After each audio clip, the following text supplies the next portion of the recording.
আসসালামু আলাইকুম। ঈদ মুবারক।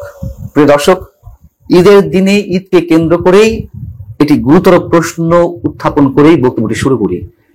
প্রধান উপদেষ্টা কেন ঈদের আগের দিনেই তিনি জাতির উদ্দেশ্যে ভাষণ দিতে গেলেন, এবং ভাষণ যদি দেনই বা তার মধ্যে কেন সময়ের সবচেয়ে আলোচিত এবং বিতর্কিত ইস্যুগুলো নিয়ে তিনি কথা বললেন, বিভিন্ন টার্গেট গ্রুপকে সামনে রেখে নির্বাচন করিডোর বন্দর ইস্যুতে কারণ তিনি কথা বললেন, এবং সেটিকে কেন্দ্র করে এই ঈদের মধ্যেও বিভিন্ন রাজনৈতিক দল থেকে শুরু করে সাধারণ মানুষের বিভিন্ন পর্যায়ে একটা আতঙ্কের সৃষ্টি হয়েছে, না জানি ঈদের পরে কি হতে যাচ্ছে।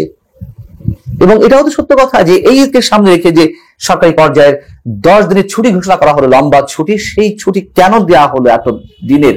এর মধ্যে আসলে কিছু ঘটতে যাচ্ছে, কি হতে যাচ্ছে? নানান ধরনের প্রশ্ন গুঞ্জন মানুষের কানে মুখে ছিল। সেই অবস্থার মধ্যে এসে আবার তিনি যে ভাষণটি দিয়েছেন, সেই ভাষণে আবার তিনি যেসব শব্দ ব্যবহার করেছেন সেটিকে খুব কেয়ারফুলি বিএনপি নোটিশ করেছে। তারা বলছে যে প্রধান উপদেষ্টা শব্দ চয়নের ক্ষেত্রে সব ধরনের রাজনৈতিক ভব্যতার সীমা লঙ্ঘন করেছে। আমি সে বিষয়ে আসছি, এবং এটুকু একটু মন্তব্য করে রাখতে হয়।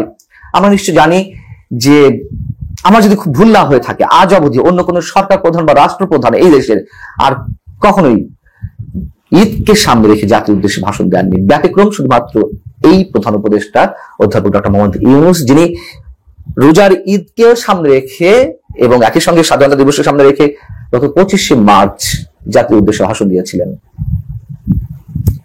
ভাষণ যদি দেবেনি তাহলে তিনি তার উন্নয়নের ফেসতে গাইতে পারতেন বড় জোর।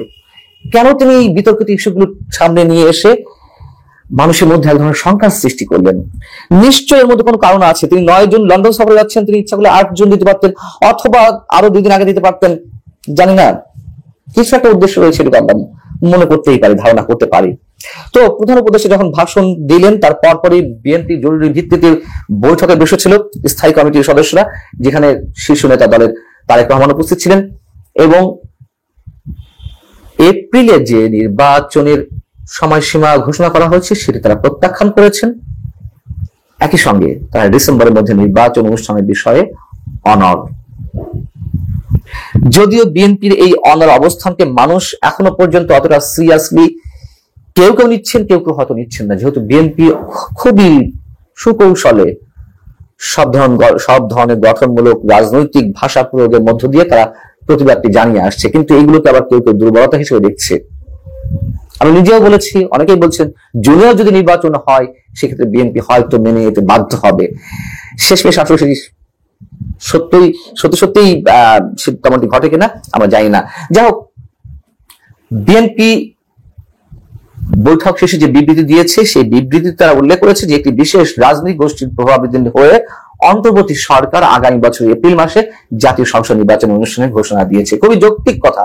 তার প্রমাণ তো মিলেছে এর মধ্যে। জামাত গত কয়েকদিন ধরে যা বলে আসছে যে ডিসেম্বর থেকে এপ্রিলের মধ্যে নির্বাচন অনুষ্ঠিত হতে পারে, এবং জামাতকে খুশি করার জন্য, এবং জামাত তো এই সরকার পরিচালনা করছে বিহাইন্ড দ্য স্ক্রিন, সবাই জানে, সেই এপ্রিলেই ঘোষণা করা হয়েছে নির্বাচনের সময়সীমা। এনসিপি জাতীয় নাগরিক পার্টি তো নির্বাচন চাই না। তারা জাতীয় সংসদ নির্বাচন আগে কখনো স্থানীয় সরকার নির্বাচন, কখনো গণভোট, কখনো তারা সংবিধান প্রণয়ন, নতুন সংবিধান রচনা করা, বর্তমান সংবিধান ছুঁড়ে ফেলা ইত্যাদি, তাও মানে তারা নির্বাচন চায় না। সেই জায়গা থেকে এপ্রিলে যে নির্বাচনের সময়সীমা ঘোষণা করা হয়েছে সেটি যে কোনো অজুহাতে আবার পিছিয়ে যাবে, সে বিষয়টি বিএনপি তাদের বৈঠকে তুলে এনেছে এবং বিজ্ঞপ্তিতে, প্রেস বিজ্ঞপ্তিতে উল্লেখ করেছে। খুবই যৌক্তিকতার সঙ্গে যারা বলে আসছেন বা এখনো বিএনপি বলছে যে এপ্রিলে নির্বাচন অনুষ্ঠিত হতে গেলে ওই সময় যে প্রচন্ড গরম বা প্রতিকূল আবহাওয়া, ঝড় বৃষ্টি বা গরমে মানুষ ঘন্টার পর ঘন্টা লাইনে দাঁড়িয়ে ভোট দিতে, ভোট কেন্দ্রে যাবেন কিনা সেটা তো চরম অনিশ্চয়তার মধ্যে থেকে যায়। এবং তার চেয়ে বড় কথা হচ্ছে যে নির্বাচনের তফসিল ঘোষণা হলে এপ্রিলের মধ্যে, মানে এপ্রিলে নির্বাচন হলে সেজন্য যে প্রচারণা রাজনৈতিক দলগুলোকে চালাতে হবে, তখন তো রোজা পড়ে যায়। কিভাবে তারা এই কাজটি করবে? আরো বড় কথা যে সে সময় পাবলিক পরীক্ষাগুলো অনুষ্ঠিত হবে, এসএসসি, এইচএসসি। অতএব এইগুলোর যে কোনো কিছুকে একটা অজুহাত হিসেবে দাঁড় করিয়ে সরকার তখন নির্বাচন পিছিয়ে দেওয়ার মতলব আনবে এবং তেমনটি ঘোষণা দেবে। বিএনপি তার বক্তব্যে উল্লেখ করছে ভাষণে প্রধান উপদেষ্টার শব্দ চয়নে রাজনৈতিক ভব্যতার সীমা অতিক্রম করেছে এবং এই জন্য তারা ক্ষোভ প্রকাশ করেছেন বিএনপি নেতারা। কোন ধরনের রাজনৈতিক ভব্যতার সীমা লঙ্ঘন করেছেন প্রধান উপদেষ্টা সেটি স্পষ্ট করে জানতে না পারলেও আমরা মোটামুটি ধারণা করতে পারি, যেহেতু প্রধান উপদেষ্টা সময়ের সবচেয়ে বড় স্পর্শকাতর যে দুটি বিষয় করিডোর এবং বন্দর ইস্যুর কথা বলেছেন, এবং বন্দর পরিচালনা ভার বিদেশি কোম্পানির হাতে তুলে দেওয়ার ক্ষেত্রে যারা বিরোধিতা করছেন তাদেরকে প্রতিহত আহ্বান জানিয়েছেন। একইভাবে করিডোর ইস্যু তিনি উল্লেখ করেছেন এই ধরনের বক্তব্য। সেই জায়গা থেকে তো এই বিষয়গুলো তো সেনাপ্রধান নিজে উল্লেখ করেছেন। বিএনপি কথা বলছে, বাম দলগুলো কথা বলছে, অন্যান্য রাজনৈতিক দলগুলো কথা বলছে, তাহলে কাদেরকে প্রধান উপদেষ্টা প্রতিহত করার ঘোষণা দিয়েছেন বা প্রতিহত করার জন্য আহ্বান জানিয়েছেন? ঠিক সম্ভবত এই জায়গাটিতে বিএনপি নোটিশ করার চেষ্টা করেছে যে তিনি সব ধরনের রাজনৈতিক ভব্যতার সীমা লঙ্ঘন করেছেন, এবং বিএনপি যদি সত্যি সত্যি এগুলো ইঙ্গিত করে থাকে তারা অযৌক্তিক কিছু করেনি। বিএনপি তার বিজ্ঞপ্তিতে বলছে যে পবিত্র ঈদ উল আজহা উপলক্ষে প্রদত্ত তার বক্তব্য প্রসঙ্গ অতিক্রম করে, অর্থাৎ সাধারণ মানুষকে তিনি শুভেচ্ছা জানাবেন বা তার উন্নয়নের ফিস দেন, সমস্যা নেই, এইগুলোর প্রসঙ্গ অতিক্রম করে জাতির উদ্দেশ্যে যে ভাষণে পরিণত করলেন, এই দীর্ঘ ভাষণে তিনি বন্দর, করিডোর ইত্যাদি এমন সব বিষয় অবতারণ করেছেন যা তারই ভাষায় অন্তর্বর্তীকালীন সরকারের 3টি ম্যান্ডেটের মধ্যে পড়ে না। তিনি বলেছেন সরকারের ম্যান্ডেট 3টি, একটা হচ্ছে বিচার, সংস্কার আর নির্বাচন। খুবই বাস্তবতা এটি যে জাতীয় ঐকমত্য কমিশনের যেই বৈঠক খেলা, সংস্কার কমিশন গুলোর যে সংস্কার আলোচনা প্রস্তাব, এগুলো যে স্রেফ নাটক নির্বাচন প্রলম্বিত করার জন্য, তা এখন দেশের অধিকাংশ মানুষের কাছে স্পষ্ট। এবং এই নির্বাচন অনুষ্ঠানের ক্ষেত্রে ডিসেম্বরের মধ্যে দেশের 52টি রাজনৈতিক দল স্পষ্টভাবে জানিয়ে দিয়েছে তারা ডিসেম্বরের মধ্যে নির্বাচন চাই। নিবন্ধিত 26টি রাজনৈতিক দল জানিয়ে দিয়েছে, তারা তাদের বক্তব্যে সুস্পষ্টভাবে উল্লেখ করেছে তারা কি চায়।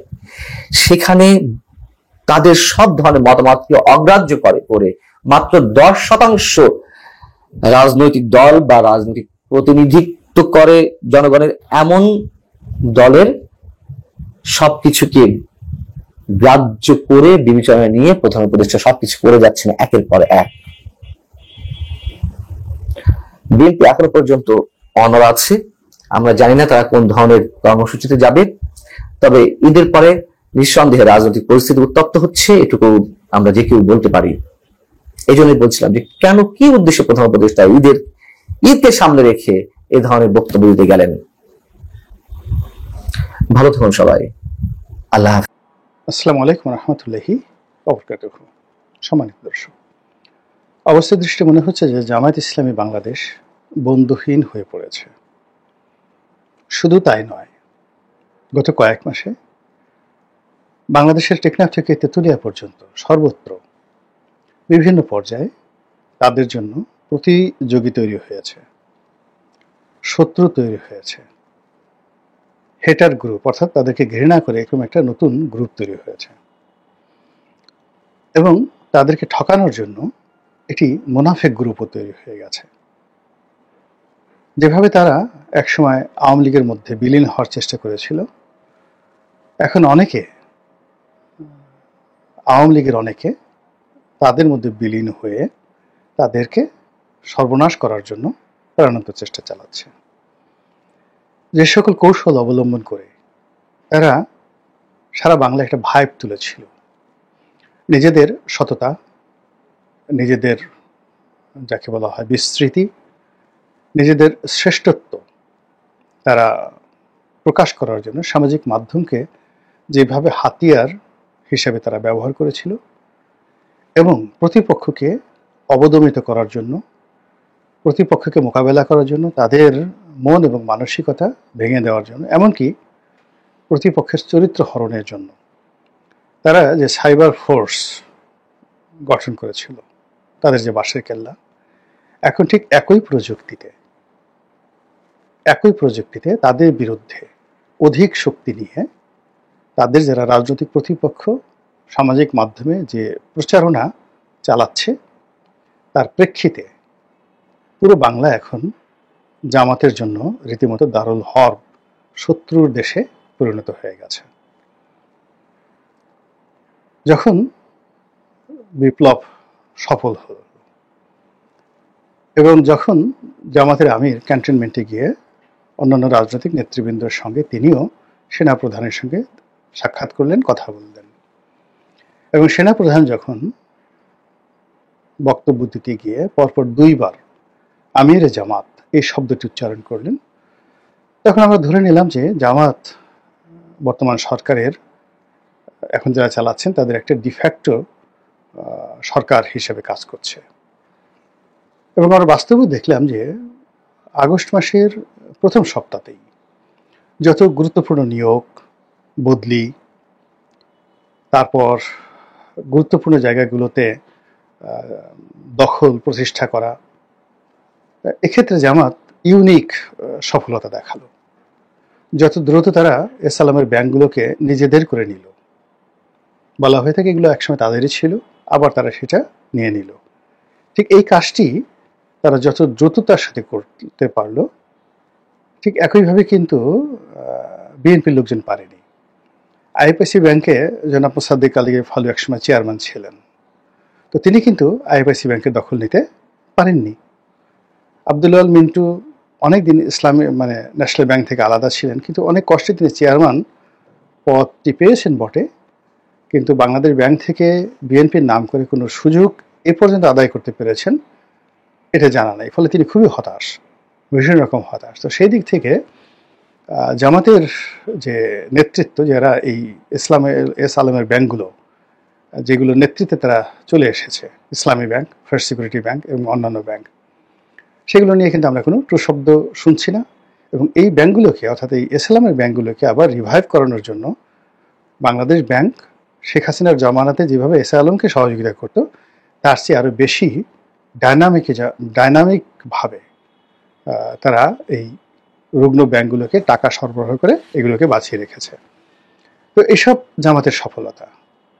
সচিবালয়ের খুবই গুরুত্বপূর্ণ পদ, ঢাকা বিশ্ববিদ্যালয় ভাইস চ্যান্সেলরের পদ, তারপরে ঢাকা শহরে বড় বড় মার্কেটের সভাপতি, সেক্রেটারির পদ, সব মিলিয়ে জামাতের যে রমরমা একটা অবস্থা ছিল, এই রমরমা অবস্থা আমরা দেখতে পেরেছি যে গত ঈদ উল ফিতরের সময় তারা যেভাবে একের পর এক ইফতার পার্টি করেছে, তারা যেভাবে ছুটেছে এক প্রান্ত থেকে অন্য প্রান্তে, এবং তাদের পোশাক পরিচ্ছদ, কথাবার্তার মধ্যে যে সকল পরিবর্তন এসেছে, আমরা ধরে নিয়েছি যে জামাত সেই ডক্টর মোহাম্মদ ইউনূসের রাইট হ্যান্ড হিসেবে কাজ করবে।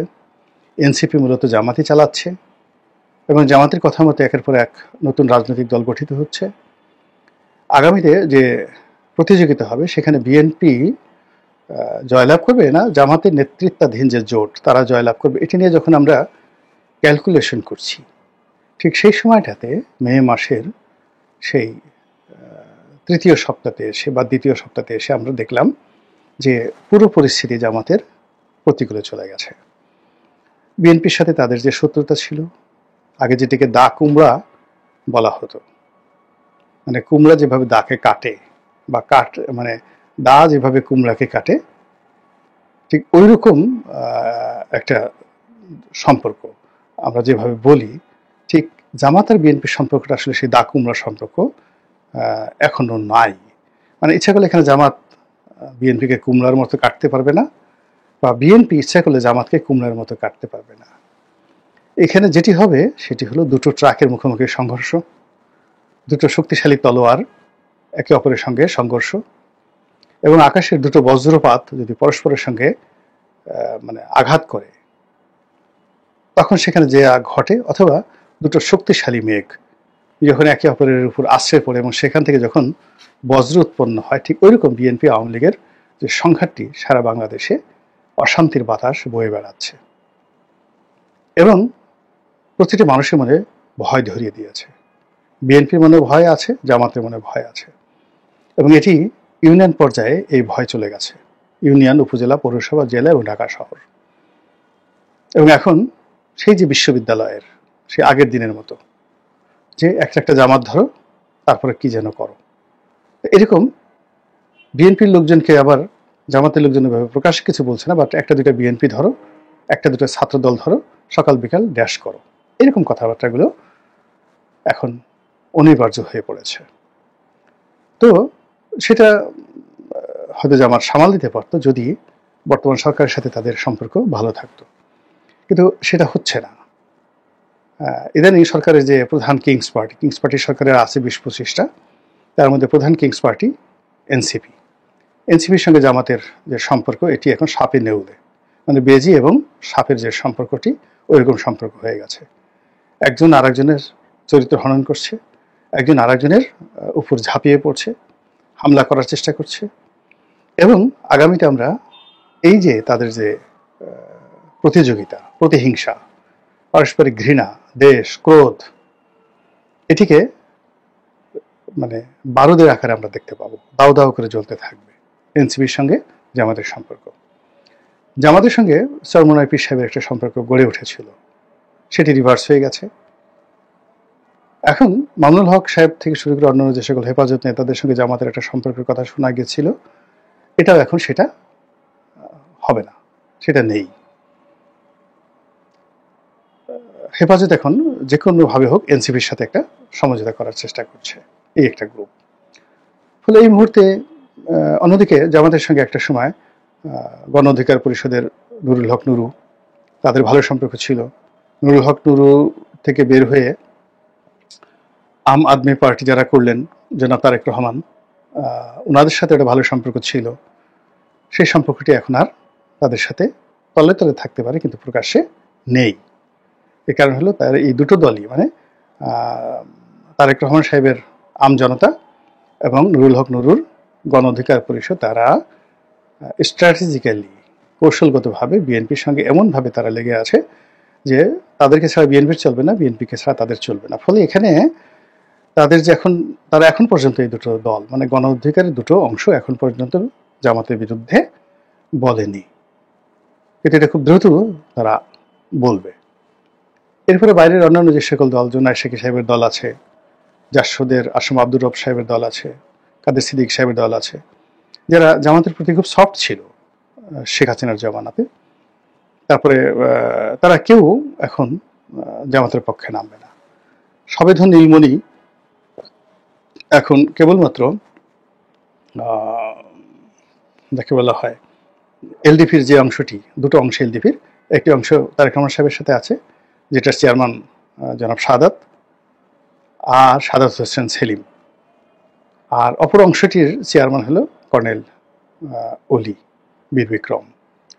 তো তিনি এখনো পর্যন্ত জামাতের সঙ্গে আছেন, এবং এটার আঞ্চলিক রাজনীতির কারণে। এর কারণ হলো তার যে দুটো লোহাগড়া সাতকানিয়া, তার যে দুটো নির্বাচনী এলাকা, ওখানে জামাতের একটা প্রাধান্য রয়েছে, বিপুল সংখ্যক জামাতের ভোট রয়েছে। তো এই কারণে তিনি জামাতের পক্ষে কথা বলেন, কিন্তু বিএনপির পক্ষেও কথা বলেন। কিন্তু বিএনপির সঙ্গে তার সম্পর্কটা এখন ভালো নেই, তারেক রহমান সাহেবের সাথে তার সম্পর্ক ভালো নেই। যদি বিএনপির সাথে তার সম্পর্ক ভালো হয়ে যায়, তিনিও জামাতের উপর থেকে তার যে সমর্থন, এটা তিনি তুলে নেবেন।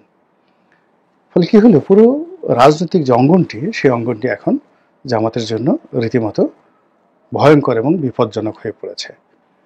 বিভিন্ন রকম টেলিভিশন টকশো, সভা সমিতি, সেমিনারে জামাতের যারা নেতৃবৃন্দ রয়েছেন তারা এবং বিএনপির যারা নেতৃবৃন্দ রয়েছেন তারা পরস্পরের দিকে তেড়ে আসছেন। বিএনপির লোক আওয়ামী লীগের ভাষায় বলছেন যে এরা ৭১-এর স্বাধীনতা বিরোধী, মুক্তিযুদ্ধ বিরোধী, রাজাকার, আলবদর, রাজ শামস। আর জামাতের লোক বলছেন যে আমাদেরকে এরকমভাবে কথা বলার কারণে এই দেশ থেকে শেখ হাসিনাকে পালাতে হয়েছে, সুতরাং আপনারা যদি এরকম করেন আপনাদেরকে পালাতে হবে। তো এই কথা এখন এই পর্যায়ে আছে, কিন্তু আগামী দিনে এই কথা আরো ক্ষুরধার হবে এবং আরো শক্তিশালী হবে। তো সব মিলিয়ে জামাত বাংলাদেশের মধ্যে বন্ধুহীন হয়ে আছে। এখন আন্তর্জাতিক অঙ্গন চিন্তা করেন, জামাত খুব চেষ্টা করেছিল ভারতকে মিনিমাইজ করার জন্য, ভারতও জামাতের সঙ্গে হয়তো একটা সম্পর্ক স্থাপন করে ফেলতো, কিন্তু মধ্যে কি এমন ঘটেছে আমরা বলতে পারি না। আমার যতটুকু জানা আছে যে ভারত জামাতের ব্যাপারে যতটা উদার হয়েছিল, ওটা এখন রিভার্স হয়ে গেছে, অ্যাবসলিউটলি রিভার্স হয়ে গেছে। এখন জামাতের নাম দিল্লি শুনতে পারে না, অথচ এটা কিন্তু জানুয়ারি মাস পর্যন্ত অসাধারণ একটা সম্পর্ক তাদের সাথে ছিল তলে তলে। আমেরিকার সঙ্গে এবং চীনের সঙ্গে, দুটো রাষ্ট্রের সঙ্গে সম্পর্ক ভালো ছিল। চীনের সঙ্গে তাদের এখন সম্পর্ক খুব খারাপ, এই রোহিঙ্গা ইস্যু নিয়ে, মানবিক করিডোর নিয়ে। তারা যে আরাকান স্টেটে একটি মুসলিম রোহিঙ্গা রাষ্ট্র গঠন করতে চাচ্ছে, এই কথায়, এই বক্তব্যে চীন ভীষণ রকম বিক্ষুব্ধ হয়েছে। ফলে জামাতের নেতাদেরকে যেভাবে চীনে আমন্ত্রণ করে নিয়ে চীন তোয়াজ তদবির করেছিল, সেটা এখন তাদের জন্য উল্টো হয়ে গেছে, বুমেরাং হয়ে গেছে। আমেরিকার ক্ষেত্রে একই অবস্থা। আমেরিকা প্রথম দিকে অনেকটা লিবারেল, অর্থাৎ এই দলটিকে একটি লিবারেল মুসলিম ফোর্স হিসেবে তারা মনে করেছিল, কিন্তু ইদানিং তারা মনে করছে যে তারা ইসলামিক ফান্ডামেন্টালিজম যেভাবে বাংলাদেশে বিস্তার লাভ করছে, এটা মানে বিএনপির প্রচারণা হতে পারে, এটি আওয়ামী লীগের লবিং হতে পারে, যে কোনো কারণ হোক না কেন, আমেরিকাতে যে জামাতের একটা গ্রাউন্ড ছিল, সেই গ্রাউন্ডটা নষ্ট হয়ে গেছে। এর বাইরে সাধারণ মানুষ অনেকের সঙ্গে জামাতের কিছু ইউটিউবার আছে, কিছু সোশ্যাল অ্যাক্টিভিস্ট আছে, যাদের উগ্রতা, যাদের গালাগাল এবং প্রতি মুহূর্তে সামাজিক মাধ্যমে তারা এত অশ্লীল, অশ্রাব্য, এত মিথ্যাচার তারা অনবরত করে মানুষের বিরুদ্ধে, ফলে সাধারণ মানুষের মন বিষিয়ে গেছে। যে তারা সবাই এখন বুঝতে পারে যে এই লোকটি জামাতের, এই লোকটি জামাতি মদতে কাজ করছে, এই লোকটি জামাতের পয়সা নিয়ে কাজ করছে। ফলে কি হচ্ছে যে ইন জেনারেল সকলের মধ্যে একটা বিতৃষ্ণা চলে আসছে এই সামাজিক মাধ্যমে তাদের কিছু মানে যারা সমর্থন করেছেন তাদের কারণে। অন্যদিকে জামাতের সঙ্গে সামাজিক যে বিভেদ এবং বিসংবাদ তৈরি করার ক্ষেত্রে জামাত বিরোধী শক্তিও কিন্তু কম দায়ী না। তারা জামাতের নামে বিভিন্ন ফেক আইডি তৈরি করে